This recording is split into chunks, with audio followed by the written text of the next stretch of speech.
that real and raw. DJ Focus, making music, reaching the corner, and it's all for the kingdom. And we gon' make sure they know it. Ooh, we gon' take it there. I like red letters over trap beats to fix it, saying, ooh.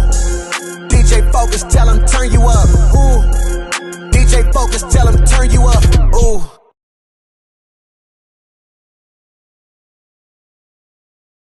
Yes, sir. You tap back into the Fixx, your number one source of faith-infused hip-hop, R&B, and poetry. It's time for our spiritual detox. Y'all know the vibes. Listen, we got a super talented, singer, songwriter in the building, Sadé Emoni. What's going on, sis? Hi, how are you? I'm good. I've been, watching a little bit of the journey, and I was like, oh, I had the team reach out because I was like, oh, she making some dope music, and I'm excited because, listen, we talk about couples all the time, kingdom couples, and you make music with your husband, so that really got my wheels rolling. So we got a lot to talk about, a little bit of time. So first, share a little bit of the journey.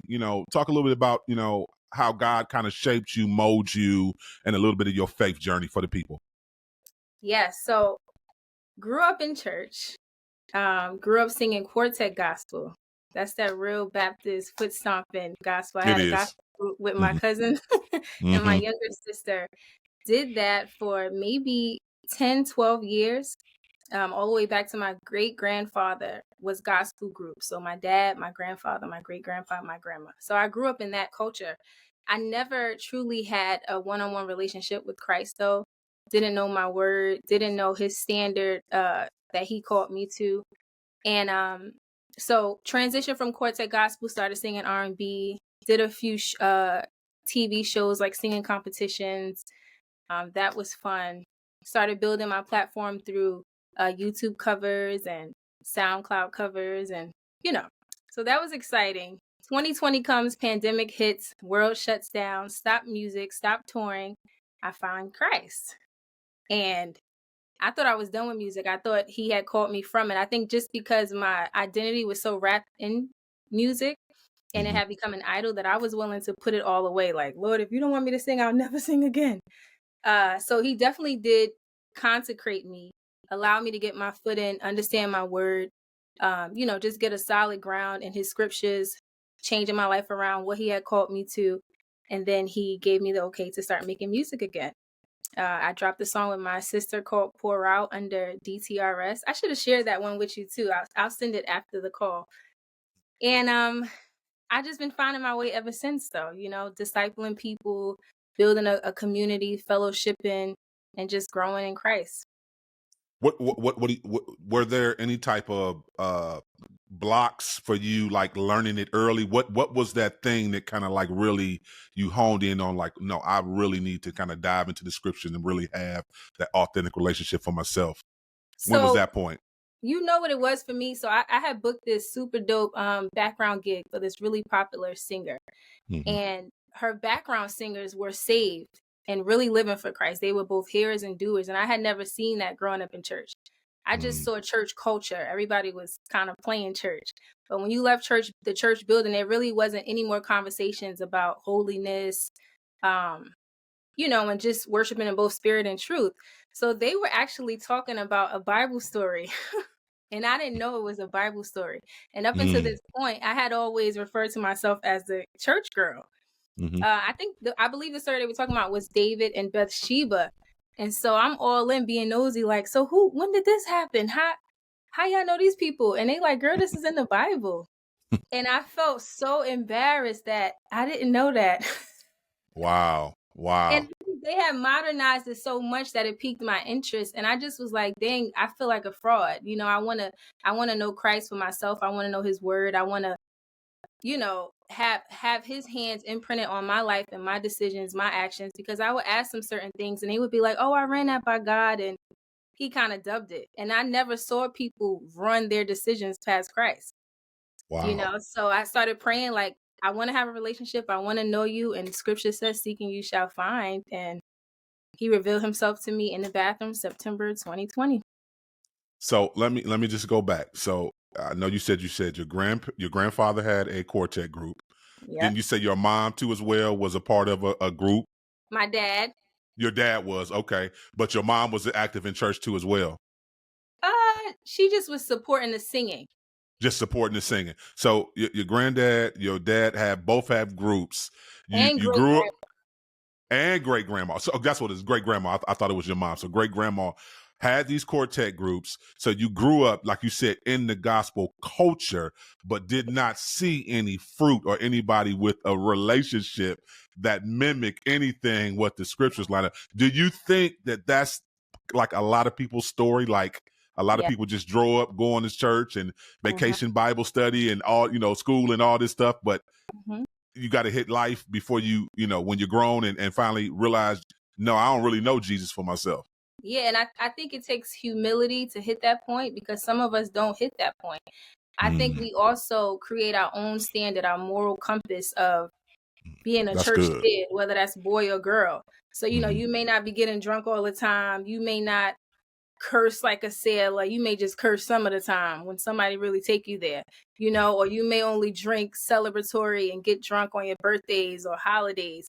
So we create this own standard where we feel good because we may not look exactly like the world, but we also aren't being set apart, according to the scriptures. So it took reading the word and saying, oh, let me compare my life to this, not like the worldly standard. Because according to the world, I was an angel. You're such a good girl. We love you. But according to the scriptures, filthy rags, So yeah, I think we just have to read our word more. That's a big thing. That's good. Thanks for sharing that. So when did you start diving into music? Like, just because, I know you've seen music within your family, but when did you know you had the gift? So I knew early on, thankfully, because of church. So I trained my ear as a young kid, maybe 5 or 6. My father had me learning harmonies. And then I started leading my own group. Sometimes I would fill in for my dad's group and sing the top note. So yeah, that's how I trained my ear. But as far as like venturing out on my own, I would say maybe 5th, 6th grade, my parents started taking me to shows like the Apollo, America's Got Talent. Then as I transitioned into high school, I did American Idol. So that's when I was really finding my solo voice, and but church was the foundation, training my ear, harmonies, and getting comfortable in front of a crowd and stuff like that. Did you have any outside influence that kind of inspired you? I know you say church was your structure of learning your sound, but like, were there any R&B or other singers? You from Jersey, New York? Where you from? Jersey. Yeah, so just talk about that. What was the scene like in Jersey growing up? What was in your playlist in high school? Let's start with high school first. What was in your playlist? Well, I feel like I had an old soul. So first of all, Lauryn Hill is from Jersey. Yes, right? she is. We love Lauryn Hill. But young, I also was listening to people like Amel LaRue. I don't know if you know of her. I'm not familiar with her. Okay. Bilal, Tweet, loved Shaka, Aretha. Wow. Jasmine Sullivan. Okay. Me and my sister sung a lot of Mary Mary. So we had, gospel influences as well, Kim Burrell. But I would say like the soulful tip, it was Tweet, Bilal, Jasmine Sullivan. Beyonce was a heavy, heavy influence. Okay. All the years. Every time I did an audition, it probably was a Beyonce song. If I had a cover thrown into my show set, it was a Beyonce song. So those were mine for sure. Those are yours for sure. What was your take on Beyonce's Church Girl song, since you're a huge Beyonce fan? What was your take on that? Come on, let's talk about it. So I heard it as a saved girl. I know, that's what I'm asking. That's what I'm asking. So the crazy thing is, when God actually met me in September of 2020 in my bathroom, prior to, one of the first time I heard the Lord speak was when he was telling me to turn off Beyonce's Black is King. That's the first thing I heard him say. I didn't even know it was God speaking. So I turned it off, and I was uncomfortable the whole time watching it. I didn't really understand why, but she was a major, major idol from me. Like, Beehive fan, you couldn't say anything about that woman. And God had to slowly but surely take her off that pedestal that I had her on. But Church Girl, I thought I was a little upset about the song, but I knew that if I was in the world, I would have related so much, and it probably would have been one of my favorite tracks. I got you. Yeah, we reviewed the song too as well, and we were surprised. I was okay until she did not give more substance towards the end. I'm okay with talking about the issues that we have in church because, yeah, come on, we know none of us are perfect. We got everything that come to church, you know what I'm saying? Male and female, they're struggling in some area. But we were waiting like, okay, are you telling them that this is the all, or are you going to lead them back to the cross and let them know that Jesus can change them from being a hot girl, dropping it like it's hot and everything else? So that's what I was a little upset about. I'm like, come on. It's like are we taking pride in it and celebrating it, or do we know like we got work to do? Yeah, I agree. And we know a huge influence of Beyonce, gospel influence, are the Clark sisters. So we know she understands. Yeah, she understands the word. And shouts out to you, Beyonce, in case you're watching or hear this. We would love to talk to you more about it and get your thoughts. So that's dope. Faith journey, solid. When did you meet your husband? How did this situation come with you meeting your husband? Walk us through that, because we talk about kingdom marriages all the time on the show. So how did you and your husband meet? So that's actually a really big part of my testimony. So we met in 2015. Prior to getting married in 2021, we had been dating for 6 years. So we had the whole worldly relationship. We had already built a foundation. And before I got saved, we actually had just moved in together. Okay. And we were doing premarital courses because, once you're with somebody for so long, and if you guys both have the same intentions, okay, we're heading towards marriage. I actually get saved in September of 2020, but he's not saved. Mm-hmm. So that was very interesting. Mm-hmm. One of the first things the Lord told me was, stop sleeping with your husband. With Frank. He's not your husband. And I was like, give me another one that just involves me. That involves a second person. Give me one that's just me and we locked in. I'm all on board. Just me. That's a second individual. I don't really want to like mess up. And he was like, no, if you're serious, you'll listen. And that's the last thing he said to me that evening. So that same night, I went into the room and I was like, you want to hear something crazy? I feel like God told me that we should wait until we get married. And I feel like any normal boyfriend, even though he was very respectful, very loving and kind, any normal person would be like, well, what's making you say this? For how long? Or, he just said, let's do it. And I truly believe that was the Lord speaking through him in that moment and showing me like, you were willing to take the step and meet me and we're going to do this together, but my heart was already made up to, if he didn't want to do that, I already knew what the Lord had said to me, So fast forward, 6 months, he's being supportive. The Lord had also had me move back in with my parents. We had our first apartment together, moved back in with my parents. He was supportive through that. He was like, hey, sometimes you can stay at the apartment. I'll go to your parents. This is both of our place. Fast forward, he takes a guy's trip in April. And this is a little bit of his testimony. I had finally asked the Lord, is this my husband? Is this who you have for me? Right? So prior to, just to give you a backstory, I was on social media watching every friend Instagram story, watching his story, because I'm trying to figure out what's going on the boys' trip, right? And the Lord completely shut down my Wi-Fi and my cellular data. I couldn't load anything on my phone. And he said to me, you've been so focused that you haven't even tapped in with me this week since he's been gone. Like, you've made this relationship an idol, right? So I said, okay, you know what? You're right. Can you tell me, is Frank my husband or not? He said, Frank is your husband and you guys will do great things for the kingdom. In that same moment, Frank was in Aruba on a boat, giving his life to Christ. And I didn't know. So the same moment God was giving me confirmation, Frank was surrendering his life and saying, I'm done being lukewarm. I'm done walking on this, line. I'm all in for you. He came back totally different, proposed. We got married a few months later. And then I found out a year later when he recorded his testimony video, the exact moment he gave his life to Christ was same time. And that blew my mind, because I'm like, the Lord knew I would ask right then and there, and he was already working it out, Wow. So that was pretty dope. And he's been doing things. He started a men's fellowship Bible study for over a year now. They meet 2 to 3 times a week, and it's great to see. He's also an artist too, dropping Christian music now. You were talking about the powerful testimony of your husband coming to Christ, and you know, submitting to God, and you know, making sure you hear from Him clearly. Right. Walk us through where you are now. You talked a little bit about your husband starting this men's group. Do you think God is calling your husband to be a pastor one day? Like, is that where we going? Because it feels like that's the direction that, you know, God is pushing y'all into. And but I'm just asking, like, is that something that you guys talk about, that, you know, maybe you might be a first lady one day? I don't know. I'm just asking. I don't know. Everybody seems to make that comment when referring to him, but I feel like his specific calling right now is for the men of the body. Okay.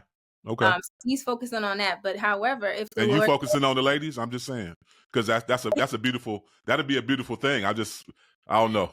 Yeah, I think that would be dope too. Right now, I'm doing one-on-one relationships, not really the whole big groups. But if the Lord calls it, you know, we'll follow. Yeah, that's good. So come on, talk about this music. Walk us through your creative process. What it's like when you go into your studio and you create. Are you one to have to hear the beat first? Are you writing your song out first? Are you thinking about the hook? Are you thinking about the collaboration, whether it be with your husband or somebody else? Like, walk us through your creative process for creating a song. So I'm actually in my studio now. We have a home studio. And first and foremost, I have to have music. I cannot create a song without a dope track. I have to have a track, and then I'll freestyle the entire melody from top to bottom. The melodies that I like, I'll keep, and then I'll start tweaking and adding in the words. But more recently, the Lord has been telling me, you know, after you study and you do your quiet time, the things that I highlight is what I want you to turn into songs. So before I just be like, okay, what does this feel like? But now I'm being intentional, like, okay, let me go back in my quiet time journal and see what the Lord revealed to me this week. You know, try to put that into the music. That's dope. So what we cooking on? I know, you know, your husband got this song out that you featured on that y'all kind of collab together. But what you cooking on individually, and what can we expect going forward? So I'm actually planning on dropping a song before the end of the month. Okay. 3 songs before the end of the month. 3 of them? 1 to 3. 1 to 3. Okay. Yes. What are you basing that 1 to 3 on? What's the caveat for not dropping 3? I'm honestly just gonna pray on it.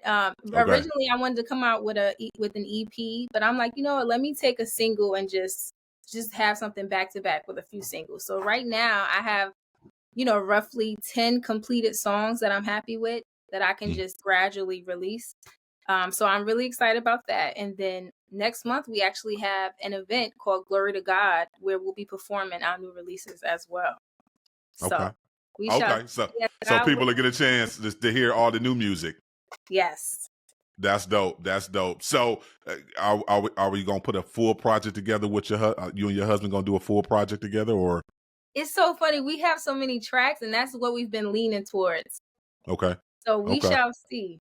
Okay. You know, honestly, what I'm thinking about. So because I took all of my R&B music down, I'm really rebuilding my catalog. And when you drop a project, you can't pitch to playlists. It's certain things that are in the way. So I'm like, I want to drop these as singles so I can pitch it and, you know, get more people to hear it. That's really my dilemma as far as that goes. Got you.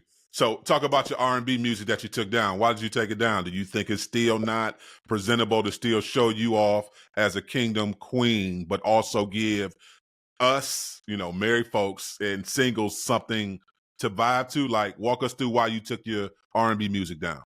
So honestly, I know when I think back to the songs that I had out, they weren't raunchy songs, you know, whatsoever.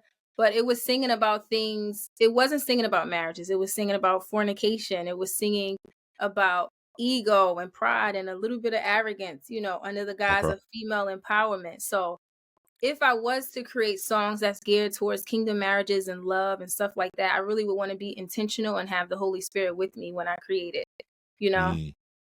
No, so that's good. Want people bumping that, you know, the old stuff when God has brought me somewhere new. No, that's good, I'm glad you said that, because some people. So that's spiritual maturity, and that it shows that you've been in your word and you're intentional about how you represent the body. So that's good. That's why I asked that. So that's solid. So, you said you got this live performance coming up next month. Outside of that, are you looking to start collaborate and maybe you and your husband get on other gospel or Christian hip hop or Christian R&B like tours to kind of like promote y'all a little bit more? Yeah, that's definitely the goal. I've been starting to connect with a lot of dope female artists that's doing, their thing in the Christian space. So that's something I'm definitely looking forward to. Creating authentic relationships and seeing what makes sense. Like, what can we do? And I even recently found someone that lives not too far from where I'm at. So I'm like, oh, this would be dope, to explore. So for sure. With your time that you did R&B music or mainstream music, secular music, whatever you call it, were you able to build some relationships with some of the artists, and have you went back and kind of like, have they reached out to you maybe for like questions about God, faith, prayer? Talk to us about that, you being on both sides. Has anybody from, again, your past came and asked you questions about God, and talk us through that? Yes. So previously, when I was working with producers, when you're in a session with a producer, you're building and you're working for hours, and I would find myself like 3 hours out of the session talking about God, and I'm like, this is not me. This is all God. Because previously, I would have been like, okay, we locked in. This is our session. We got to get X, Y, and Z done. Real by the book. But I found myself just, spreading the gospel, and they would be honest, like, oh, well, I actually believe this, or whether they rock with the universe, they think that, it's not one specific God, or God is created through all different types of religions, and they don't really subscribe to religion. They trust me enough to be honest, and I can share my piece and share, where I'm at, and then just plant the seed. One thing I had to let go of was trying to plant the seed, water the seed, Right. watch the seed, take root.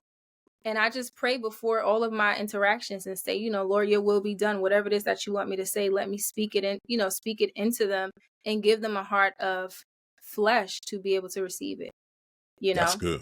That's good. But yeah, I've also had some previous artists like, hey, you want to hop on this track? And I'm like, I got to listen to it first.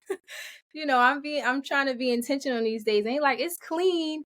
And I'm like, all right, I feel it, but I'm trying to focus on the mission right now, and they respect it, which I appreciate. What's your mission? What's the mission? Spread the gospel and make disciples of all encourage nations, and edify the body. Okay. Okay. And also witness to those around us. Okay. Other church girls who may not have an authentic relationship with Christ, they may be curious. They may feel shame and be a little embarrassed, and so feel like they can't talk to somebody that's on fire for the Lord, but just, opening that door and showing that it's possible. That's good. Listen, I know you, I was on your social media page and I see you like a new mother. What has God shown you about yourself that you didn't know about yourself being a mom now? Oh my goodness. He showed me having a child and having so much love for them makes me realize even more how I can't fathom how much love Christ has for me.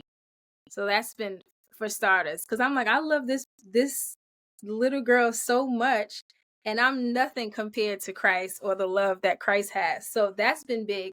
But he's also showed me that I have to be intentional with my time management, if I'm just being honest. Like, having a kid, your time is sucked and your day is just revolved around them. So he's like, you need to tighten up, you need to get systems, and you have to be very intentional.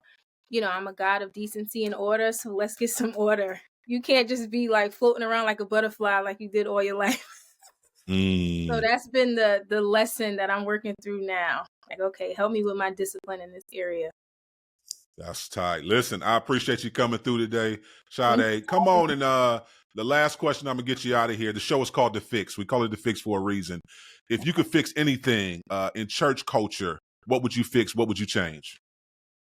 In church culture, I would fix the current standard. Right now, I think holiness and set apartness and just being intentional about being set apart is looked at as this big radical, oh, this person's so on fire, they're so zealous, they're so passionate. And I think lukewarm has become our standard. So if we can just tweak that and show, like, when we call ourselves Christians, This is what it really looks like to follow Christ, to be dying to ourselves daily and picking up our cross. So just changing the lens and changing the standard that's currently pushed and allowing that to become the norm. That you just dropped a bar right there. I don't know if you rapped for real, but that was like a bar. Oh my goodness. That was like a bar. I appreciate you sharing that. Raps to my song. Yeah, you might have to. Yeah, you and your husband might have to add some bars to some of your music. But that was a bar. And I agree with you wholeheartedly. I think we're not showing the kingdom off like we should because, of course, we don't even know what we're supposed to be doing because we're not studying, we're not praying, we're not seeking the Lord. We don't even believe in the power, if we be totally transparent. Like, so many people don't even believe in the power of God and don't understand the power that we possess when you call yourself a believer. So, yeah, that's dope. That's dope. Listen, I thank you. Tell the people how you connect with you, follow you on all your social media platforms, and introduce whatever song you want us to play for you today. Yes, so again, I'm Sadé Emoni. You can find me on all social media platforms at SADEEMONI. And I would like you guys to check out Frank McFly featuring myself, Sin No More 2. Let me know what you guys think. Keep it locked. You tapped into the Fixx. You know the Fixx is in.